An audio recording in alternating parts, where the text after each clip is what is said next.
Today we have with us Dr. Dikshit Thakur. He's a renowned pulmonologist and he's here to give us some really helpful insights on how to tackle with the pollution problem of Delhi NCR. So, welcome, doctor. Thank you very much. So, moving on, the air quality in and around Delhi is slipping down from worse to, now even in the hazardous category. So, my first question is what is the impact of this air quality on a human body? So, air pollution, just like any other harmful toxic gas you are inhaling, is having effects on every organ of your body. Starting from your nose, you will start feeling little itchy. You might have sneezing, stuffy nose. Then your throat start hurting. You might have pharyngitis. Deeper down, your lungs can also get affected. There is the chronic respiratory patients like asthma and COPD.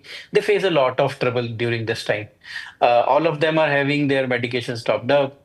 Many are landing in hospital. So directly to the lungs, it's quite severe. Although not just lungs, the cardiac patients also face a lot of issues, and many heart attacks are also increasing because of this air pollution. So, I think at this point, literally breathing in this air is harmful for almost everyone. But who do you think is more at risk? So, in very simple terms, extremes of ages, kids and the older ages. Along with that, patients having comorbidities, like if you are a diabetic, a hypertensive, having a cardiac disease, or some renal disease. If you are on any medications, this time this can be worse. So, just for our viewers, can you please elaborate a little bit on how this air quality, the AQI, is directly impacting the lungs and the human body as a whole? I'll just give you an example. Just think about that you are smoking, you are a non-smoker, but still you are smoking around 20 cigarettes a day. Now, all the smoke is directly going into your lung pipes. It is getting absorbed. Your lung pipes are getting affected. Then this absorption of these harmful chemicals enter into your bloodstream and affect every organ of your body. That's how it is in very layman terms. Okay. And talking about the specific age group, I would like you to elaborate more on what is the impact on senior citizens. Senior citizens are more prone for all these. Reason are two. One, with increasing age, your immunity falls down. One. Second, most of them are having some form of chronic conditions, chronic health conditions, which makes them more prone. So these are two. And along with that, now let's say I'm an asthmatic in my 70s. I'm already taking the medications. Somehow I'm managing it. But now you give me 20 cigarettes a day, and which is equal to just the AQI which we all are facing. So they will have extra trouble. They will tell me, Doctor, Saab, this is not working. Your medications are insufficient now, and I have to increase that. So, just like we talked about the senior citizens, are there any specific impact on children?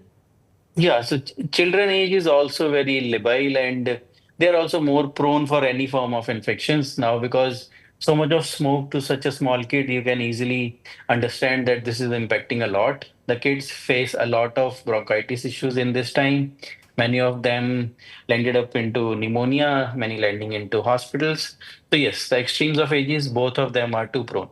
We have always heard this imperative that living in Delhi NCR is like smoking 10 or maybe 12 cigarettes per day. So, what is actually the reality behind this? And is it really like smoking 10 or 12 cigarettes a day? Or is it even worse? So, so two answers for that. For the affluent classes, it's even less than that. Reason we all are like you are also sitting in a AC office. Air is quite clean. I am also sitting in my office and I am already having my air purifier just next to me. My air quality is coming at 50. So I'm almost enjoying a good weather. But for a layman or a common people who is walking in the streets, waiting at the bus stops, for this it is too worse. So for him, it is even more than 20 cigarettes a day. So that's why the normal population is getting affected most, and they are most vulnerable, getting affected most, and they don't have the means to get treated also. So they are the worst affected people. Moving on, I wanted to know like what is the extreme impact talking about the diseases, the effects that a human body experiences. What can be the extreme end to it? Extreme can be the death. Very clear answer to you. Many of these patients, if there is a very severe attack of asthma or severe attack of COPD, which we call the smoker's lung in the technical terms. They might land into ICU, will land onto ventilator, and many of them don't even survive because they got such a big blow to their lungs that they couldn't hold it back, and they just lost their life. So this is the biggest impact which we are facing. So, for our viewers, what are some of the precautionary measures that one can take sitting at home or maybe being a normal citizen of this country? What precautions can people take? Yeah, so in simple terms, first, avoid doing workout in extremes of weather. Like these days, the pollution is high. I've stopped working out, at least in the open outdoors. Still, if senior citizens tell me, Doctor, साहब घर पे तो फिर कैसे होगा? So I tell them then if you have the time, so move out during the daytime because when the temperature goes up, these dust particles and the smog little bit settles down and the quality of the air is slightly better. So that is first. Second, use air purifiers. Air purifiers are strongly recommended for these chronic health condition patients because the data have shown that they have the mortality benefit if they are having air purifier at home. Put a air purifier just like an AC into your bedroom, and for 8 to 10 hours you can have a clean air. In worst case scenario, you have to go out. We all are working. So during the open air area when you are moving around, so use a N95 mask because normal surgical masks, which the blue mask which we are using, they don't protect you against these uh, high pollution levels. So N95 mask during the open area walking. So wherever you are exposed to the harsh environment, use that.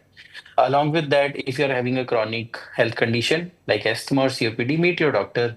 And even the heart conditions, meet your doctor and check whether your medication needs to be increased or changed so that you can intervene early and you can live a healthier life. Let's say somebody has been affected by the rising levels of smog, the rising air pollution. So, what are some of the symptoms one should look out for? So, very simple terms. Let's say I'll give you some examples. Sure. I'm a asthmatic. I was taking my inhalers and I was doing fine. Now, what will happen to him during these extreme environments? He'll start having symptoms like breathlessness. On the same medications, he will tell me, Doctor, now my symptoms are not being controlled on this. Many patients can have excessive coughing. Even the normal healthy adults have this bronchitis during this times and they will start feeling a lot of cough. I'm not smoking, I'm not having any infection. Still, a lot of cough is there. Why? Because so much of smoking going inside your lungs, and that's why you are facing it. Many will have itching in the eyes. Pollution is so harsh, directly affecting your eyes. Itching eyes, running nose, stuffy nose, throat pain, breathlessness, coughing, generalized weakness, lethargy will be there. So if you are facing any of these issues, this might be the effect of pollution. So, is there any way to identify that the pollution is the cause of this problem and not some other, generally believable diseases like flu or any other thing, but it's because Uh, of the so, pollution?